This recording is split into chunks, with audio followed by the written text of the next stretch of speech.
saw Miss Holcombe drifting down the freeway yesterday. It was crazy. No, it's Nissan.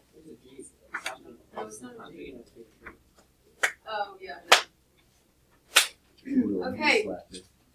I should have saved the slide from yesterday so then you could see exactly where we have to fill in. Look at yours, look at mine. You can see clearly where we left things blank yesterday in order to come back to them today. Okay, so my first question is, how did y'all feel about labeling the sides of a triangle opposite adjacent hypotenuse? Right, piece of cake. How did you feel about just writing the trig fraction, which is what you were supposed to practice on IXL for free yesterday? How did you feel about just setting up the trig fraction? You were just filling in the sides, and sometimes you had to reduce it, right? How did you feel about setting up the actual trig function and solving? Okay. So what you did yesterday is the exact same thing we're doing today. The difference is we are now looking at sine or cosine, whereas yesterday we were dealing with tangent. So take your calculator, look at the top of your screen and confirm if it's in degree mode. If it's not, switch it. Well, we had radians last block, so my college kids had some radians. Okay, so take your calculator and make sure it's in degree mode. The first section of questions simply says calculate the trig value, round to the nearest 10,000ths. If you recall from yesterday, this just means typing it in and rounding it correctly. So sine 35 and cosine 18. Sorry.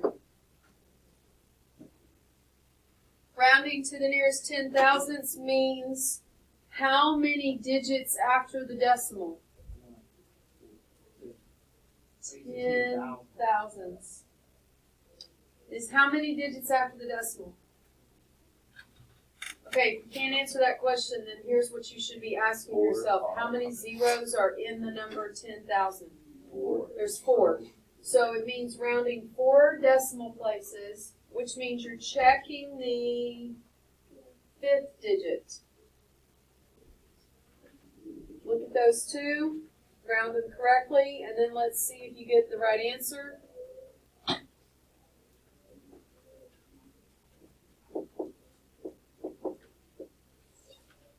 Look up here. Did you get these as your answers after you rounded? Yeah. Okay, the next section of types of questions says set up the trig ratio for each trig function. Yesterday we did tangent. Today we're doing sine and cosine. Go ahead.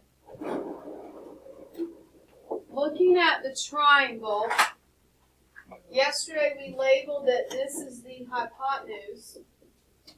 Do we know the length of the hypotenuse? No. So what are we going to have to do?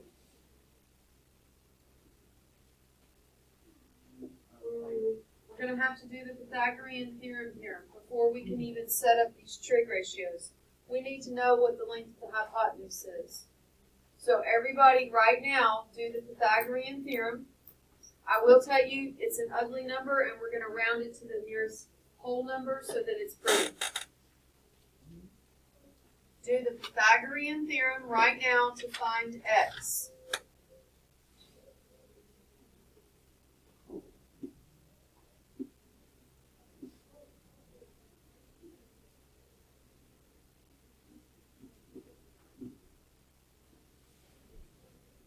Pythagorean theorem, guys. A squared plus b squared equals c squared. Evan, I need you to do it.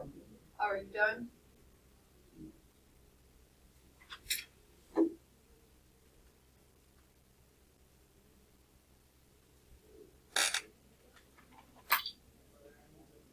I went to the nearest whole number to make it pretty.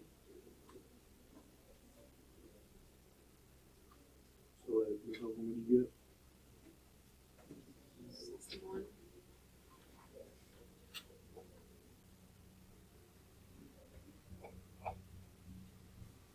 So everybody should have set it up. You are missing in this case. You can put c squared or you could put x squared. Doesn't matter. I'll put x squared.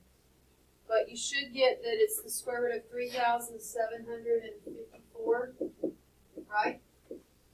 And we said we're going to go to the nearest whole number to make it convenient. Did you get 61? Okay. So this hypotenuse right here is 61. So now what I need, you had yesterday, let me write it, we had tan 72 was 55 over 27.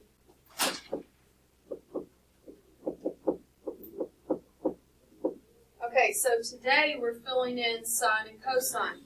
So sine 72, don't write big, it's going to get crowded. What's the formula for sine? Opposite over hypotenuse. What's opposite from 72? 55 is opposite. What's the hypotenuse? 61. Everybody see that? Now let's write the sine, or the cosine 72. What's the formula for cosine? Opposite Adjacent over hypotenuse. What is adjacent to 72? The 27. And what's the hypotenuse, regardless? 61. I want you to do sine 18 and cosine 18.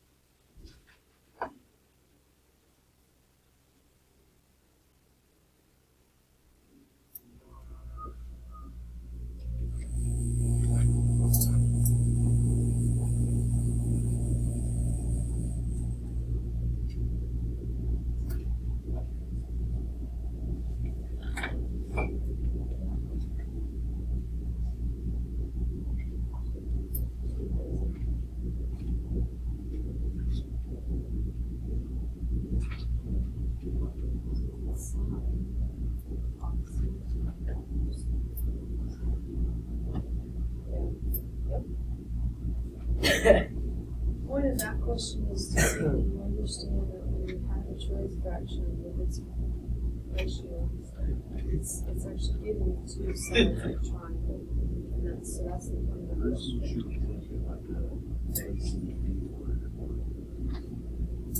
You just know that the angles that they label can't be the right angle. Yeah. They never do the right angle. Dude, it's got flood. I know Ross has a baseball game tonight. I'm really. Yeah, he's the Jets. Yeah. I don't know if they're going to play. I hope not, because we had 2 Saturday, 2 Sunday, 1 Monday, 1 Tuesday, and I did not want him burned out directly. Like, I want him just to have fun, enjoy it. Tigers. Are they good? I used to be a scorekeeper. I was a little rookie. Their biggest problem right now is, one, they still don't catch well, and some can't throw well, accurate. But the other problem is they don't understand the mindset of the game, and what makes me mad is incorrectly here, I guess. The ump doesn't stop the play when it's clearly gotten out of hand. Like, if the runner's going to first, and they throw, and then they overthrow, so clearly they run to second. I'm thinking, okay, make them stop there, but no, then they throw to second and they overthrow, so the runner runs to third, then they throw to third and they overthrow. And then so the runner gets a home run because of simply errors all around, and it drives me nuts because it doesn't teach the kids anything. Like, I think you should get one base extra if it's an overthrown ball. If it's something like that, you know what I mean? Yeah. Does he understand the concept of it? He's getting better. He's learning now that if he's on base and someone catches the hit, he's got to go back or wait. He's learning that, unless there's, of course. I was on the soccer team last year. Do you ever go practice with them at the field or something? We don't go to the field. Where do y'all do it? We have practice hitting balls at home, so we just practice hitting in the front yard, and then we just throw catch. That's all. I love playing catch. All right, sign 18. What'd you get? 27 over 61, and cosine 18. 55 over 61. Go to the back. You should remember how to do these. We are doing all the sine and cosine ones.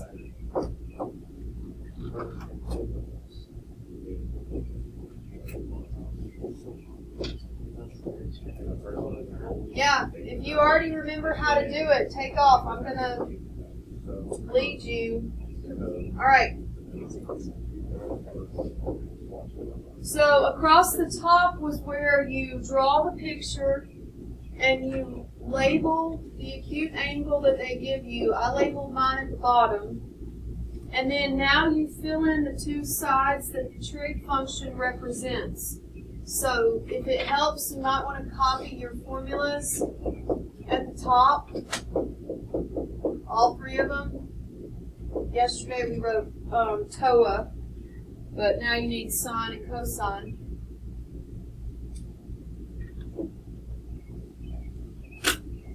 So number 6,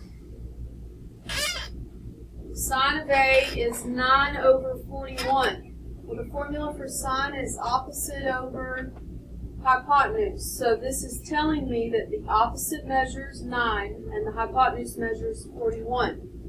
One of the questions I get all the time is opposite of what? It's always the angle. So depending on where you put your angle A determines what's the opposite. So for my picture, opposite would be here, and the hypotenuse regardless is here. Right?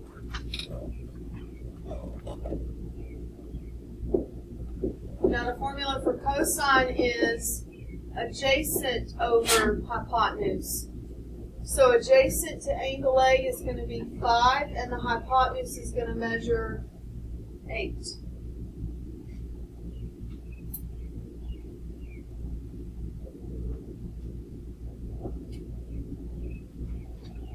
Now for this one, since it does say B, you can do this 2 ways. You can put B up here, since I've been putting A at the bottom, it doesn't matter.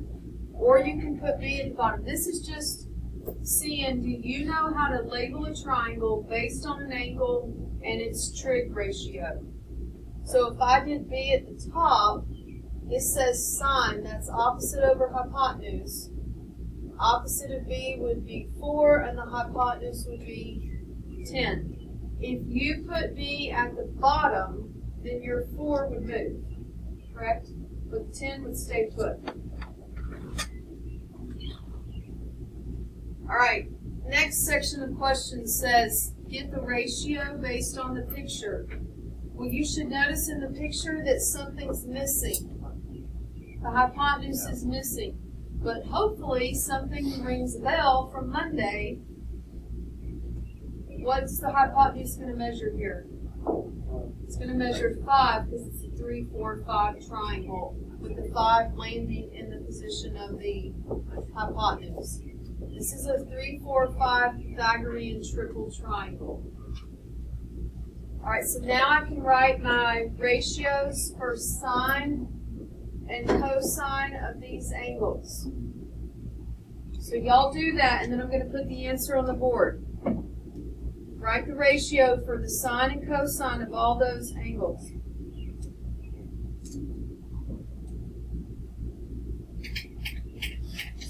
that one. Sine of angle P.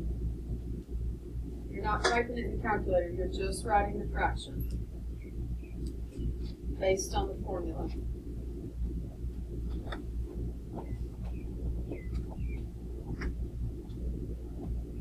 So I know when we have a number on the bottom of the fraction and then use the elbow arrow, you can just like whatever. What happens when you have an X on the bottom and then the elbow arrow troubleshoot that? Ask me one more time, I was multitasking. When What an did you X say? is on the bottom of the fraction, so it's like assume 46(8) over X. Still elbow arrow the X because it's in the bottom to the front of the sign. Then what? Well, then you gotta move the sign of the angle by division to the other side. So it's gonna be like number 23 that we did yesterday. 7 over or something. You put that. Are y'all ready for me to write the fractions? Or y'all tell me? Alright, sine P, what's the fraction? Good. Sine Q. I need everybody answering. Cosine P. Cosine Q.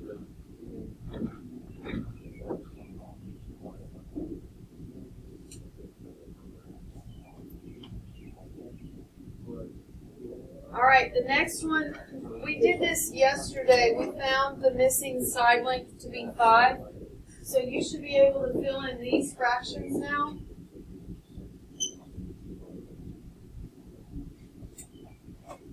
You already done it? Yes. Yeah, okay. What's sine P from this picture? Okay, sine Q. Cosine P. Cosine Q. Are there any questions on those? Is this true? So yesterday we did 22 and 23. We talked about if you draw an arrow to the hypotenuse and it's blank, it's a tangent problem. This ended up being the same way. And we also said the way that you work 22 has x in the top of the fraction, and then 23, you work it the same way, but you have to go one extra step because the x was in the bottom of the fraction, right? So you already saw the 2 scenarios for every single one of these problems. You saw them yesterday.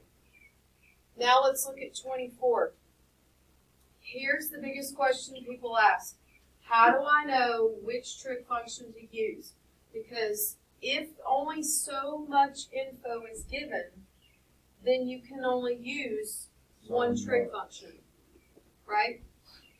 So look at 24. First of all, that 74 is actually this corner. It's just kind of, it's kind of shifted. This one doesn't give So opposite. draw an arrow from the right angle to the hypotenuse. It is not blank. There's something there, which tells me I am not using tangent. I'm either using sine or cosine. Now the question is, how do I know which one?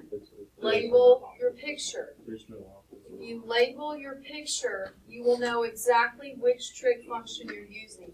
So this is the hypotenuse. How is the 19 positioned to that 74? Adjacent. It's adjacent. Which trig function uses adjacent and hypotenuse? Cosine. Cosine.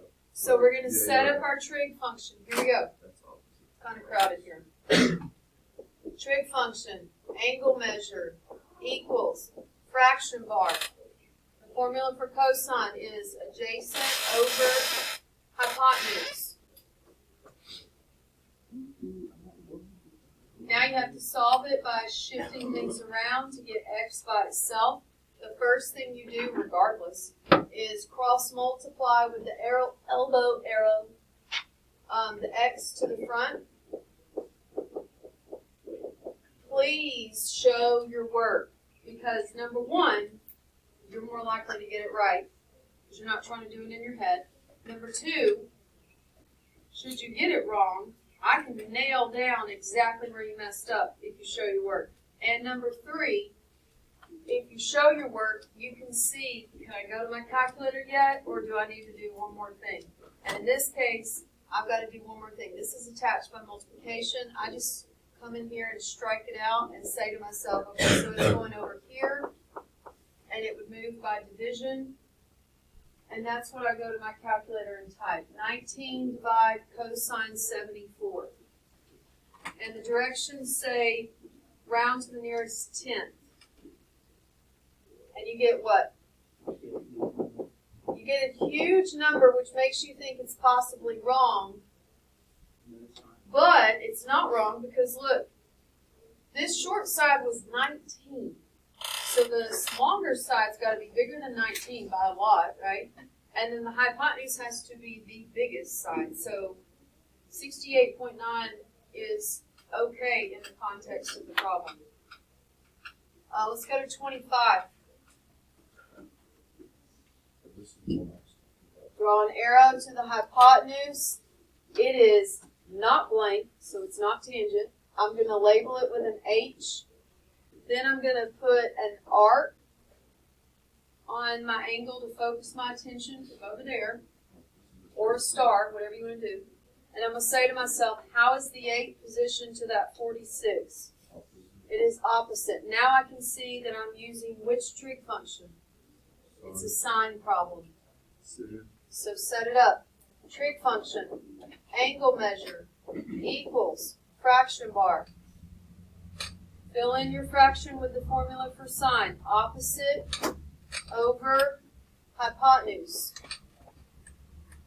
Got another x in the bottom, so this is another division problem. Cross multiply with the elbow arrow, x to the front. Then say to yourself, not enough.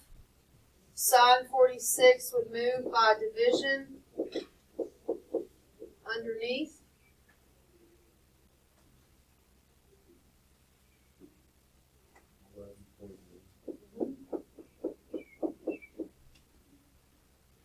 .1.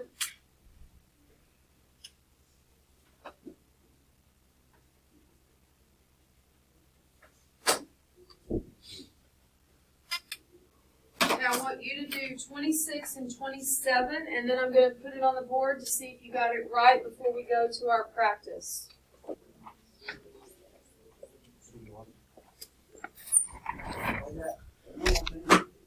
Dang, how'd you know that? Watching Jimmy Butler. 26. Label your triangle. Draw an arrow to the hypotenuse. There is something here. Put a arc on the angle to direct your attention to it. Ask yourself, how is the x positioned to that angle?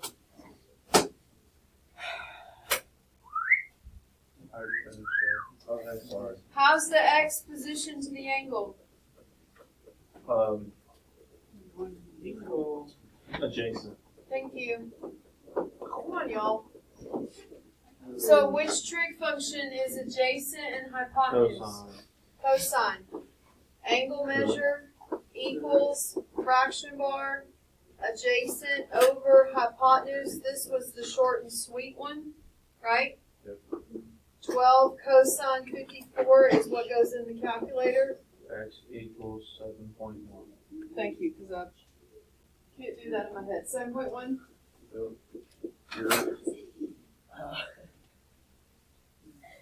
Then you should have gone to 27 and noticed what?